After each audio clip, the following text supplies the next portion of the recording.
सवाल अब हम करने जा रहे हैं। इंटरनेशनल नहीं है, ये नेशनल विषय है, लेकिन आपको जरूर करना चाहिए क्योंकि इसमें मैं आपको बहुत अल्टीमेट चीजें बताऊंगा, ठीक है ना। चलिए, एक विद्यार्थी कह रहा है सर आपकी हेयर स्टाइल मस्त है। बेटा छील दिया गया बगल में से, तुमको ये मस्त नजर आ रहा है, हो गजब आदमी है ना। चलिए आइए देखते हैं साथियों, कृषि कानूनों को रद्द करने का ऐलान कब किया गया। ये तो आप सब जानते होंगे, गुरु गोविंद सिंह जयंती थी, तब प्रधानमंत्री जी ने आकर के कहा कि मैं देश के किसानों को कृषि बिल की अच्छाइयां समझाने में नाकामयाब रहा, इस वजह से मैं किसानों का ये जो बिल है ये रद्द करता हूं, ठीक है। लेकिन जनाब क्या आपको पता है कि जब कृषि बिल को लेकर के देश में प्रोटेस्ट चल रहे थे, और कृपया करके आज मैं जो इस क्वेश्चन में आपको चीजें सिखाने जा रहा हूं ना, उनको लिख लेना, हालांकि कंटेंट में भी मिल जाएंगी आपको, लेकिन बहुत बेहतरीन चीजें सीखने जा रहे हैं आप। सुप्रीम कोर्ट ने जब किसान का प्रदर्शन चल रहा था ना कृषि कानूनों के ऊपर, तब एक समिति बिठाई थी। उस समिति के अंदर 3 सदस्य थे। उस समिति ने हाल ही में अपनी रिपोर्ट जो है ना वो सार्वजनिक करना शुरू किया है, अपनी जानकारियां निकालना शुरू किया है। पता है आपको क्या जानकर आश्चर्य होगा? आपको जानकर के आश्चर्य होगा मेरे प्यारे साथियों कि जो फार्म बिल थे उनके समर्थन में उस कमेटी ने जब लोगों से समर्थन चेक किया, लोगों की जानकारी निकालना शुरू किया, तो पता चला कि देश के अंदर मैक्सिमम किसान जो था वो कृषि बिलों के समर्थन में था। इसमें कहा गया है कि 61 ऑर्गेनाइजेशंस जो किसानों के पक्ष की बात करते थे, जिसमें 3.3 करोड़ फार्मर शामिल हैं, उन्होंने इस फार्म बिल को सपोर्ट किया था। ये रिपोर्ट जो है ये सुप्रीम कोर्ट को मिली है, जो सुप्रीम कोर्ट ने उसी समय बनाई थी जब प्रोटेस्ट चल रहे थे। आपके पास में ये न्यूज़ है, आप इसे देखें। सुप्रीम कोर्ट ने जो पैनल अपॉइंट किया था ना, उसके अंदर ये बात निकल के आई है कि मेजॉरिटी ऑफ फार्मर्स जो थे वो कृषि बिल के समर्थन में थे कि भाई जो आपने हटाया है वो मत हटाइए, उनको लगे रहने दीजिए। आपको मालूम होना चाहिए भारत सरकार ने 3 सदस्यीय समिति नियुक्त की थी। किस चीज के लिए? आपको मालूम होना चाहिए कि नवंबर 2021 में भारत सरकार ने 3 कृषि बिल वापस ले लिए थे।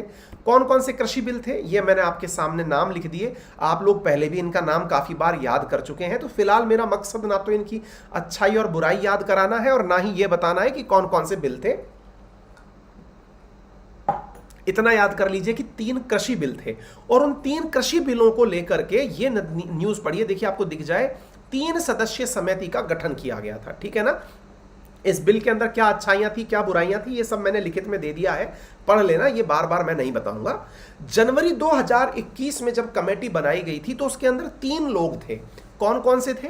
इसमें एक थे अशोक गुलाटी, जो कि कृषि अर्थशास्त्री कहे जाते हैं।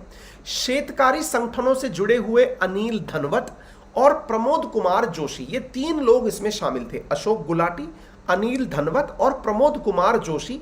ये सुप्रीम कोर्ट ने अपने द्वारा समिति बनाई थी। साथियों, इस समिति ने जनवरी में जब बनाई गई थी ना ये समिति, इसने मार्च में ही अपनी सारी जानकारी एक सीलबंद लिफाफे में सुप्रीम कोर्ट को सौंप दी थी। सीलबंद का मतलब यह होता है कि मैंने जानकारी इकट्ठी करी, उन इकट्ठी की हुई जानकारियों को लीफलेट में डाला, बॉक्स में पैक किया, सुप्रीम कोर्ट को पकड़ा दिया कि ये लीजिए सुप्रीम कोर्ट महोदय, अब आप अपनी आवश्यकता के हिसाब से निकाल लेना इनको जब मन करे। रिपोर्ट में जो जानकारी सुप्रीम कोर्ट को दी गई वो सुप्रीम कोर्ट ने लोगों के सामने बाहर नहीं निकाली। सुप्रीम कोर्ट उन जानकारियों को अपने पास रख करके बैठ गया। अशोक गुलाटी, अनिल धनवत और प्रमोद कुमार जोशी के नेतृत्व में बनी जो समिति थी, इसकी रिपोर्ट्स को सुप्रीम कोर्ट ने अपने पास छुपा कर रख लिया, यानी कि बचा कर रख लिया। साथियों, इस रिपोर्ट के अंदर ये जो कमेटी है इसने 266 कृषि संगठनों से बातचीत करी, जिनमें किसान जो विद्रोह करने के लिए सड़क पर उतरे हुए थे वो भी शामिल थे। 19,000 रिप्रेजेंटेशंस और 1500 से अधिक ईमेल्स जो है वो इस कमेटी ने प्रॉपर तरीके से रीड किए, अध्ययन किए, और उन्होंने 19 मार्च को सुप्रीम कोर्ट को अपना लिफाफा पकड़ा दिया। धनवट समिति जो है ना, इन्होंने चीफ जस्टिस और प्राइम मिनिस्टर ऑफ मोदी को 3 बार लिखा कि एक बार के लिए वो जो रिपोर्ट हमने सौंपी है उसे आप पब्लिक में लाइए तो सही कि हमने क्या रिपोर्ट निकाली है। लेकिन सुप्रीम कोर्ट ने बार बार कहने पर भी वो रिपोर्ट पब्लिक के सामने नहीं निकाली। साथियों, सुप्रीम कोर्ट की इस कमेटी ने अपनी जो रिपोर्ट है, जब अब सारा मामला शांत हो गया, चुनाव वुनाव सब हो गए, जब एक तरह से किसानों के ऊपर या किसानों के विरोध में या समर्थन में नारेबाजी हो सकती थी, अब जाकर के सुप्रीम कोर्ट ने जब सारा मामला सेटल हो गया है, अब उस रिपोर्ट की बातें बाहर निकालना शुरू किया है और उसमें कहा है कि रिपोर्ट में जो बातें कही गई ये आपको याद रखनी चाहिए, क्योंकि आपके लिए मैंने आपसे जो कहा ना, बहुत बार याद रखिएगा, आप जब यूपीएससी का कोई क्वेश्चन लिखेंगे ना बेटा, तो उसमें एक बहुत अल्टीमेट सवाल आपसे पूछा जाता है। आपसे क्या पूछा जाएगा कि कृषि बिल आए थे लेकिन चले गए, अब क्या किया जाए जिससे कि कृषि कानूनों को और अच्छा बनाया जा सकता है। तो आप जो है ना वो अपनी सलाह मत देना। अपनी सलाह मत देना का मतलब यह है कि अपनी तरफ से सजेशन मत टिका देना, ऐसा करना चाहिए वैसा करना चाहिए, कुछ मत करना। तो फिर क्या करना, जो समितियां होती है ना उनका नाम कोट कर देना कि सुप्रीम कोर्ट के नेतृत्व में ये कमेटी बनी थी, ये सरकारी न्यायोचित कमेटियां होती हैं, इनकी रिकमेंडेशंस को आप आंसर में लिखना। तो ये वाला जो पेज है ना जिस पर मैं आपको दिख रहा हूं, ये पेज मेरे हटने के बाद में प्रॉपर तरीके से दिख जाएगा, आप इसे याद कर लेना। इस कमेटी ने क्या कहा, इसने कहा कि फसल खरीद और अन्य विवाद सुलझाने के लिए एक वैकल्पिक व्यवस्था बनाई जानी चाहिए। पहली बात तो इस कमेटी ने ये कही, ये सबसे इंपॉर्टेंट है। और साथियों अगर ये जानकारी पसंद आ रही हो ना प्लीज लिख लेना, ये बहुत इंपॉर्टेंट है। इसमें क्या कहा गया कि फसल खरीद और जो विवाद सुलझाने के लिए ना एक अलग से वैकल्पिक व्यवस्था बनाइए। मतलब समझ में आ रहा है, एक ऑप्शनल व्यवस्था क्रिएट करिए। दूसरा, किसान और कंपनी के बीच में एग्रीमेंट बने, उनके गवाह किसान की ओर से आए, यानी कि कंपनी और किसानों के बीच में कोई एग्रीमेंट की व्यवस्था हो। बाजार में जो वस्तुओं की कीमत है वो कीमत कॉन्टेक्स्ट प्राइस से अधिक हो जाए तो इसकी समीक्षा की जानी चाहिए, और सरकार की ओर से तय की गई कीमत जो है ना उसका प्रचार प्रसार किया जाना चाहिए, जिससे किसानों को नई कीमत के बारे में जानकारी मिल सके। ये इस समिति ने अपने द्वारा सुझाव दिए थे। साथियों तबीयत बहुत ज़्यादा खराब है पर मैं गला खींच के आपको पढ़ा रहा हूं, क्योंकि आप सबका उत्साह इतनी रात को भी बना हुआ है, ये मेरे लिए अपने आप में एक मोटिवेशन है। इस मोटिवेशन की वजह से मैं आप लोगों के साथ जुड़ा हूं, ये बहुत ही शानदार चीज़ है। ठीक है, तो साथियों ये सारी जानकारियां जब निकल के आई तो इन जानकारियों के बाद में एक और बड़ी बात यहां पर निकल करके आई, और वो क्या थी साथियों, असल में बात ये निकल करके आई कि एमएसपी के मामले में सुधार किया जाना चाहिए। और मैं आपको आज यही एक इंपॉर्टेंट चीज पढ़ाने जा रहा हूं, एमएसपी मिनिमम सपोर्ट प्राइस के बारे में रिकमेंडेड सुधार क्या है, जो कि इस कमेटी ने नहीं दिया लेकिन किसानों की मांग है। किसान बराबर जिस चीज को मांगते हैं, स्वामीनाथन आयोग जिस चीज के बारे में बात करता है, वो मैं आपको इस बारे में और पढ़ाने जा रहा हूं। तो कृषि बिल में क्या सुधार हो सकते हैं वो पॉइंट मैंने आपको बता दिए। अब मैं आपको एमएसपी पढ़ाता हूं। साथियों आपको पता होना चाहिए कि एमएसपी होता क्या है। देखो ऐसे समझिए, अपन किसान होने के नाम पर जो खेत में फसल उगाते हैं ना, उस फसल का एक न्यूनतम मूल्य तय कर दिया जाता है सरकार के द्वारा। मान लीजिए कि बच्चों आपके खेत में, जैसे मैं मेरे एग्जांपल लेता हूं कि मेरे खेत में मान लीजिए 20 मण गेहूं पैदा हुआ, 25 मण गेहूं पैदा हुआ, 2.5 मण का 1 क्विंटल होता है, मतलब कि मेरे पास मान लीजिए 10 क्विंटल गेहूं पैदा हुआ, 1000 किलो।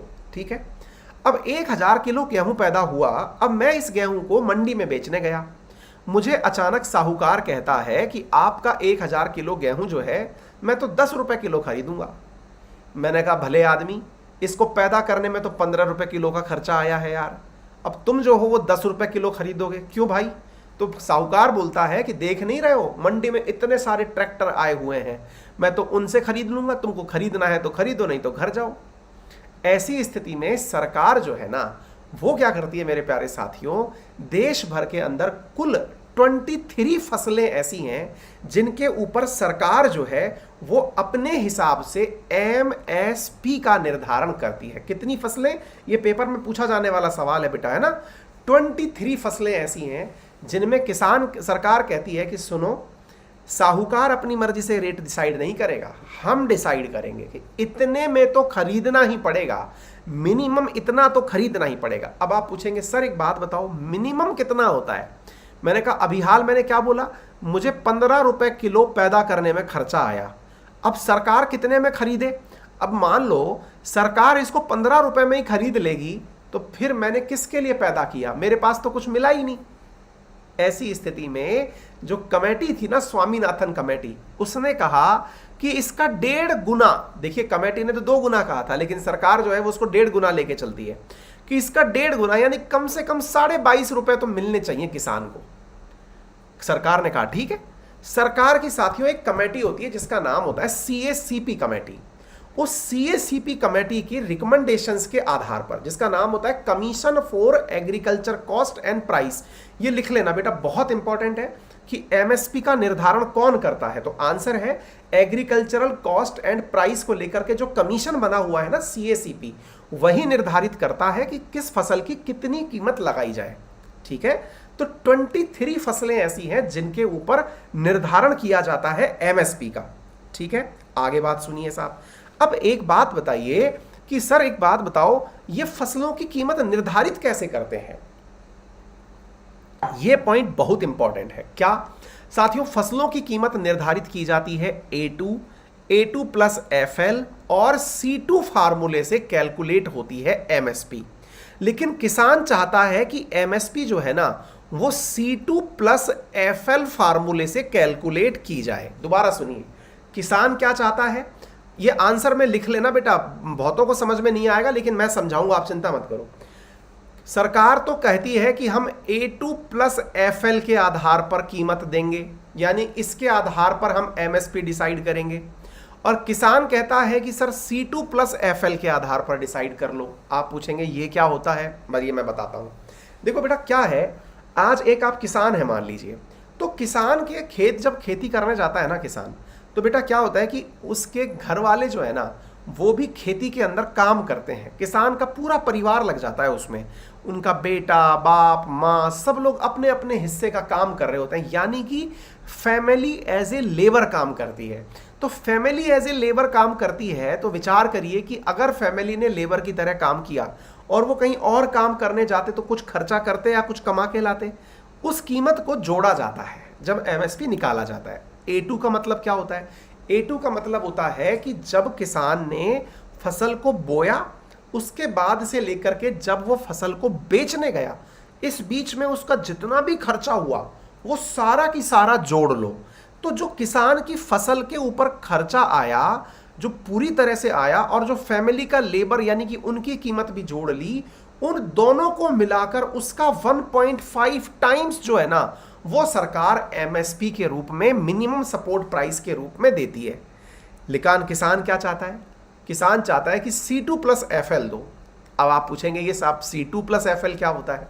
ध्यान से समझ में आ रहा है? अगर आ रहा हो तो थम्स अप करना, ये बहुत इंपॉर्टेंट बात सिखा रहा हूं मैं आपको, और ये बार बार सिखाने वाली बात नहीं है। MSP का ये कंटेंट आपको कहीं मिलेगा नहीं, मैंने लिखित में दिया है हालांकि, ये सब चिंता मत करिए। C2 प्लस FL क्या है जो किसान चाहता है, स्वामीनाथन आयोग जो चाहता है वो क्या है? C2 के अंदर देखिए, इसमें तो क्या था, किसान ने जब से फसल पैदा करी तब से लेके बेचने तक का जो भी कारनामा था ये सब लिखित में दिया है मैंने, चिंता मत करो, ये सारी बातें मैंने लिखित में दी हैं। C2 प्लस FL क्या है जो किसान चाहता है, और A2 प्लस FL क्या है ये भी मैंने आपको बताया। ठीक है, अब ये क्या है, C2 प्लस FL क्या है वो समझ लो। देखो, बीइंग ए किसान, आपको जब फसल आपने बोई और बोने से लेकर के काट कर बेचने गए, तो इसमें जो भी खर्चा हुआ वो आपने A2 में काउंट कर लिया। C2 का मतलब होता है कि किसान जब बीज बोने गया था ना जनाब, तो उसके पास बीज खरीदने के भी पैसे नहीं थे, तो बोले फिर उस किसान ने बीज के स्थान पर कर्जा लिया था। वो कर्जा लेकर के फसल खरीदने गया था जनाब, बीज खरीदने गया था, उसने लोन लिया था साहब। और तो और सर, वो जो किसान ना, उसने भाड़े की जमीन किराए पर लेकर के कृषि की थी। यानी कि भारत का हर किसान सक्षम नहीं है, उसके पास जमीन नहीं है कि वो खेती कर ले। वो किसान के जमीन किराए पर लेता है, जमीन किराए पर लेता है, तब जा कर के आज जैसे मैं अपनी बताऊं कि हमारी जो खेतीबाड़ी है उस खेतीबाड़ी को हम लोग नहीं कर पा रहे हैं, तो वो किसी को हमने किराए पर दे रखी है कि भाई तुम कर लो इसका और हमें इसका रेंट दे दो। तो ऐसी स्थिति में जो किसान हमसे काम कर रहा है, हमारा काम कर रहा है, वो जो रेंटेड कमाई है, तो बेचारे उस किसान की तो कीमत खर्च हो गई ना जनाब। तो साहब आप उस किसान का ध्यान रखिए। तो बोले चाहते क्या हो?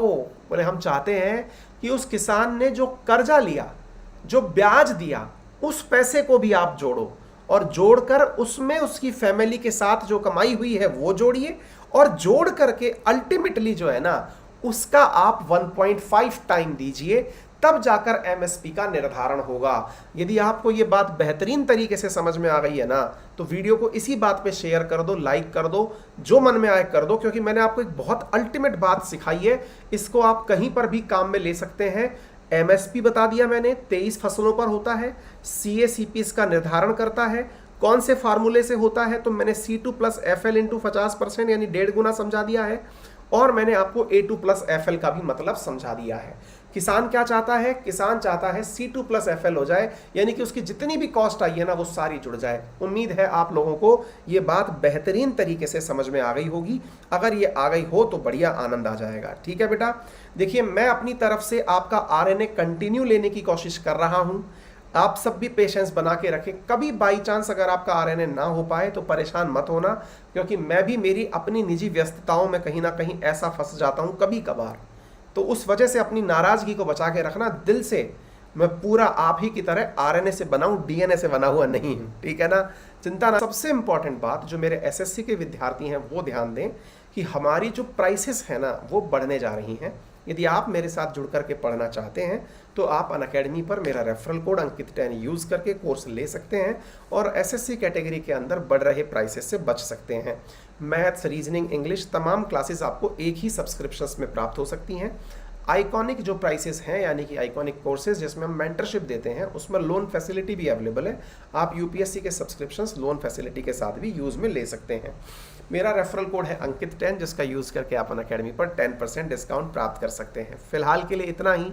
अपना ख्याल रखें, बड़ों का सम्मान करें, छोटों को प्यार दें, अपना व्यक्तित्व इस प्रकार से विकसित करें कि महिलाएं आपके साथ सुरक्षित महसूस करें। धन्यवाद।